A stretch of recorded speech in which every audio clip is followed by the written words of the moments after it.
Disclaimer. The claims made in this video about Project Serpo are based on unverified information and should be approached with skepticism. The information presented is not supported by any official sources or documentation and is not intended to promote or endorse any conspiracy theories or unverified claims. It is important to critically evaluate sources and information before accepting them as true.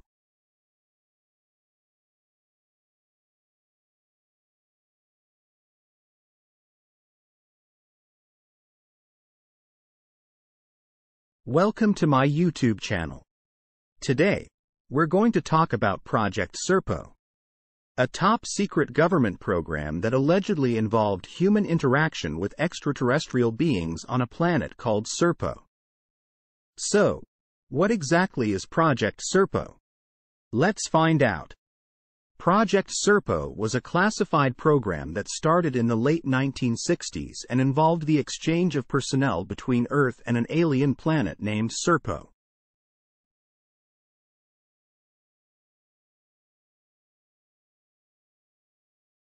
The program was reportedly initiated after the Roswell UFO incident in 1947, where an alleged alien spacecraft crashed in Roswell, New Mexico. The government allegedly recovered the wreckage and the bodies of extraterrestrial beings from the crash site. The details of the incident were kept classified for decades, but according to some conspiracy theories, the government used the information obtained from the Roswell incident to initiate Project Serpo.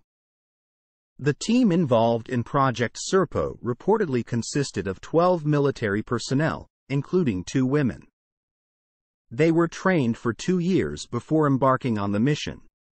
It is believed that the team consisted of a mix of military personnel with various specialties and skills, such as pilots, engineers, linguists, and medical personnel.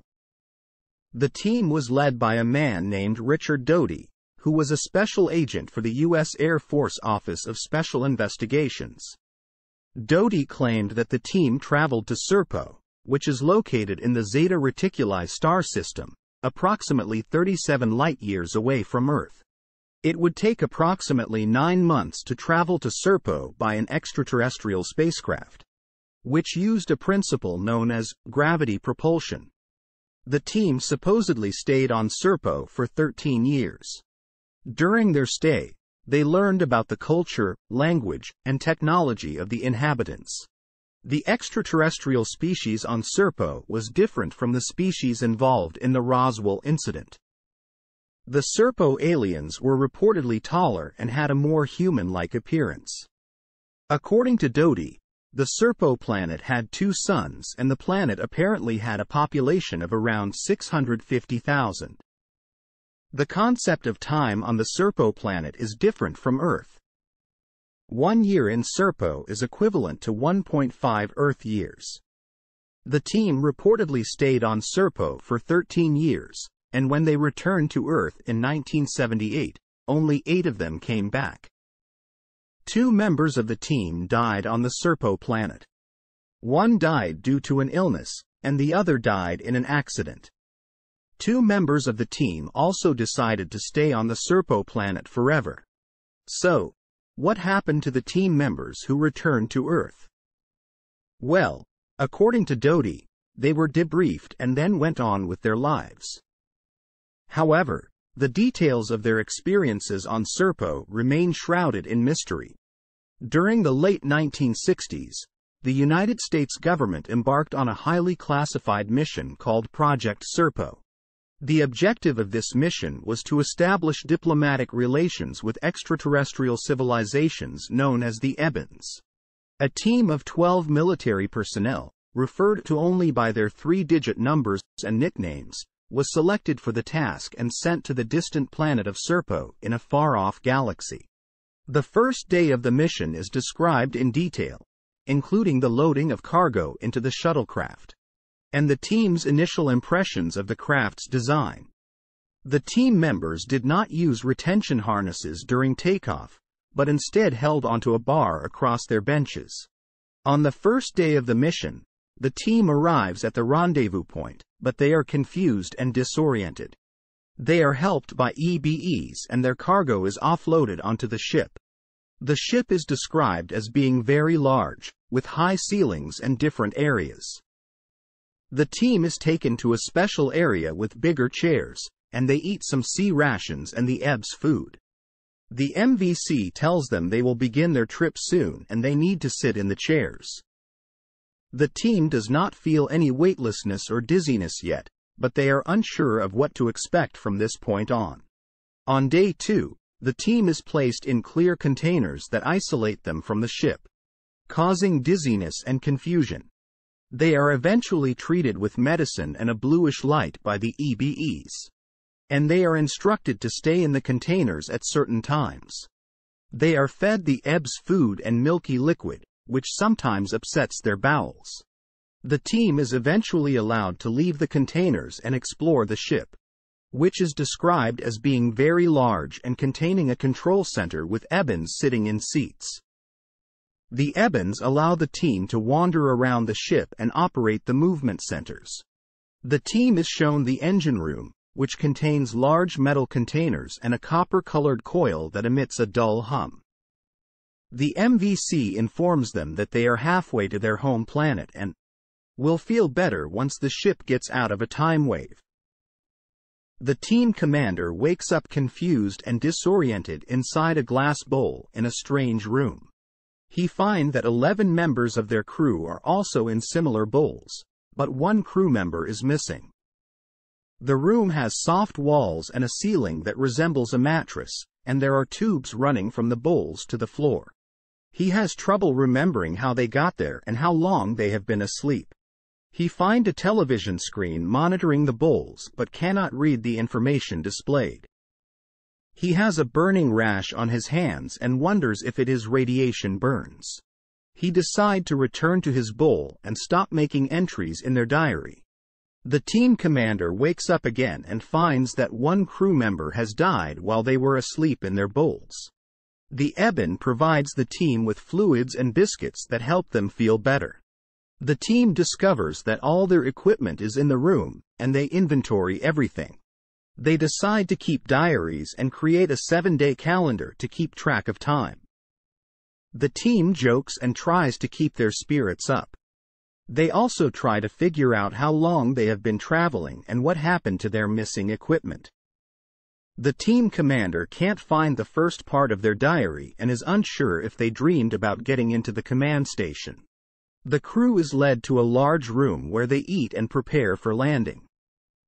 They are informed by the MVC that they will be landing soon and must get back into the glass bowls. They land on a planet and gather their gear before walking down a ramp to meet a large group of EBNs. The leader welcomes them to the planet and they are led to an open arena. The crew arrives on the planet Serpo and sees a parade field with no vegetation and rolling hills. They notice 2 suns and a large tower with a mirror on top. The EBNs are dressed similarly and all have a box on their belts. They are welcomed by the EBNs, some of whom speak English. The crew is given a device to wear and it is very hot, with a temperature of 107 degrees. The crew takes off their jackets and notices that the EBNs wear shawls as a sign of being female. The crew notices that the EBNs all look alike except for their uniforms and the color of their clothes. They are led to a series of adobe-style houses and an underground storage area where all their gear is stored. The crew must inventory their gear and get organized. They ask for the body of 308, but EB2 is confused and must check with her trainer. The crew decides to have a team meeting in the lower storage area and start their calendar on their first day on planet Serpo, which is at 1300. The crew struggles with how to explain science to the EBNs, but EB2 proves to have a high IQ and a warm personality. The crew has a difficult first night due to gusty winds that blow dust into their huts. They discover that the EBNs do not sleep like humans do. EB2 leads the crew to a large building where they eat with the EBNs. They encourage each other to try the EBN food, but also decide to stick to their sea rations for some meals to adjust to the new food. The Ebens mostly ignore the crew, who feel like visitors and freaks in this new environment. The crew sees a strange creature that floats by them and asks Eb 2 about it. She explains that it's a visitor, like them, from a planet called Corta. Eb 2 shows the crew a map of the universe and points out the location of Corta and Earth. The crew thanks Eb 2 and she seems pleased, almost like an angel. She doesn't understand the term, chow hall, but repeats it back to the crew. The crew wonders if Eb 2 will think all Earth restaurants are called chow halls. The crew gets organized and assigns tasks to explore the planet. They discover pots in their huts for waste disposal and realize they have chemicals inside to dissolve their waste. They also take precautions against high radiation levels and extreme heat. The crew splits up to explore different areas, taking photographs and observing their surroundings. They find a classroom-like building and a large tower with a mirror. They encounter an Eben who doesn't speak English, but Eb 2 appears and allows them to explore a building with a glass room. The crew explores a tower with a mirror and a circle with symbols, which they speculate may be a clock or a way for the Ebens to structure their day. They realize that their Earth timepieces won't work on Serpo and must adjust to Eben time. The crew then explores a greenhouse where the Ebens grow food and learn that they need to wear head coverings to enter. They taste the water from the watering system, which tastes like chemicals but is good. They also realize that Eb 2 is monitoring them through devices on their belts. Crew observes that the leader of the Ebens is more aggressive in his tone and demeanor, but still friendly towards them. They have provided the Ebens with blood samples, but some members of the crew are suspicious about the reasons behind it. The Ebens have also taken 308's body for experiments without the commander's approval, leading to a tense situation when the crew tries to retrieve it. Eb 2 asks them to wait and pleads with them to not use explosives to open the container. The crew confronts the Ebens about taking 308's body for experiments without their authorization. Eb 2 and the leader agree to bring a doctor who speaks English to explain the situation. The doctor reveals that the body was used to create cloned beings, which scares the crew. 899 becomes angry and curses at the doctor, but the commander orders him to leave the building to prevent the situation from escalating. The crew realizes that they are outnumbered and vulnerable, but they try to handle the situation peacefully to avoid any further conflict. The crew realizes that there is little they can do about the Ebens using 308's body for experiments, and they decide to calm down and accept the situation. The doctor assures them that nothing further will happen to the body. The crew returns to their living quarters, and the commander reminds everyone that they are outnumbered and cannot start a war with the Ebens. He orders 2 members to investigate the cloning procedure with the Eben doctor to learn more about the experiments. The crew obtains permission from the Ebens to visit their laboratory to examine what is left of 308's body and conduct research on the experiments. They are escorted to the facility by Eb 2 and arrive at a large building resembling a windowless school. They meet the English-speaking doctor and see many Ebens dressed in blue suits. The doctor explains that all the experiments are done to create cloned beings. In another room, they see glass bathtubs containing strange-looking bodies, some of which are not human. The crew walks down the space between the glass tubs, observing the strange-looking creatures inside. They ask the doctor about the origin of the creatures, and he explains that they are animals from other planets brought to Serpo for experiments. The crew asks about any intelligent beings, and the doctor reveals that all of them arrived dead. The crew asks to see these beings and observes creatures resembling a porcupine, a monster with no ears, feet, or fingers, and a fish-like creature with blood-red skin and scales. The crew observes a human-like creature with white skin and large bone-like protrusions in another room resembling a hospital. They learn from the doctor that each being is alive and being grown using parts of other beings, and that the process involves cells taken from other beings grown and mixed with chemicals and then inserted into the bodies of other beings. They ask EB2 to translate the growing process, and she explains that parts of the blood and other organs are used to mix a substance that is placed inside the bodies of these beings. The crew asks 420 to help translate further, and he explains that the process involves cells taken from other beings and grown, mixed with chemicals, and inserted into the bodies of other beings. They also ask EB2 about the items taken from inside the cells, and she translates the question to the doctor. The crew discusses the process used by the Ebens to grow living beings, and realizes that it is beyond Earth's technology. They ask the doctor if 308's body was used to create a being, and he shows them the being, which shocks them with its resemblance to a large Eben with human-like hands and legs. The crew decides to leave, and EB2 shows concern for the commander's state of mind. The commander reflects that he has seen the dark side of the Eben civilization and that their impression of the Ebens has been changed by what they have witnessed. The team struggled to communicate their scientific knowledge to the Ebens, but found that the Ebens were quicker to understand physics and chemistry.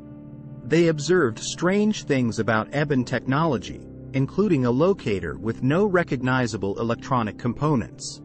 They showed EB4 a complex Motorola FM radio, but he couldn't understand it.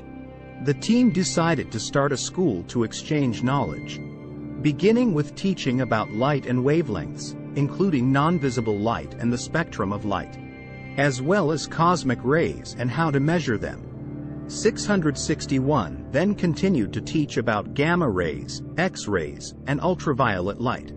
661 taught the Ebens about light and frequencies, and despite difficulties with translation, some of the Ebens began to understand. EB4 was shown a repair manual and the basics of electricity. But it was EB5 who showed exceptional intelligence and quickly grasped the concepts, solving simple problems set up by 661. EB5 became their star student and followed them around, asking questions through EB2. The team noticed that EB5 looked different from other Ebens, with a bigger head. The team noticed that Ebens from the northern villages have a more weathered appearance, and EB5 doesn't have a mate. The Ebens use a solder or melting method to seal their technology, and the team is impressed by their efficient manufacturing process. They had a feast using their last sea rations and killed a beast for meat, which the Ebens found strange as they don't eat meat. They used the last of their salt and pepper and enjoyed the Ebens herb similar to oregano. The team participated in the Ebens dances and games, but noticed something different at this particular feast. The team observed a mysterious team game played by the Ebens, similar to chess, and played softball with some athletic Ebens. They have given up using Earth time and rely on the Eben time tower for their schedule. EB2 expressed concern for 754 who had been sick but recovered with penicillin. The team has been keeping records of each member's physical and medical condition, and trying to maintain a fitness program. Some team members miss Earth, as I do. But no team member has broke down or has needed some type of psychological help from 700 or 754. Our screening process was great. Keeping busy is our medicine. We keep extremely busy, exploring and doing our mission goals. At one of our team meeting recently, 203 and myself decided to give up the military greetings, saluting that each member did the first time they saw us. I decided we maintain our military bearing and manners, but we will give up the saluting. Each team member agreed. I have no problem with that. The Ebens just stared at us when we did that. But they also have their greetings. Ebens exchange greetings depending on the time of day. They hug on certain times, touch fingers on other times, and bow at other times. We still haven't figured out why they do that. EB2 just explained it was a formal greeting method. Ebans live a very strict life. They keep a regimented lifestyle. We have seen some variances, but only by a few. The military keeps everyone in line. The military acts as a police force, as I mentioned before. They do not carry any weapons, but they do have different uniforms, and every Eban respects that uniform. The military are patrolling all the time. They walk in pairs and seem to be extremely friendly, but can be very strict. We saw two Ebans walking across a field. Two military members quickly approached the two Ebans and pointed to a building. The two Ebans walked to that building with the military members. The military members were yelling something at them. At the time, neither 420 or 475 were available for translation, but I figured those two Ebans violated some custom or law. We have been warned by the military when we approach something we are not supposed to approach. The military are very respectful when they deal with us, but they don't allow us to violate any of their customs or laws without warning us.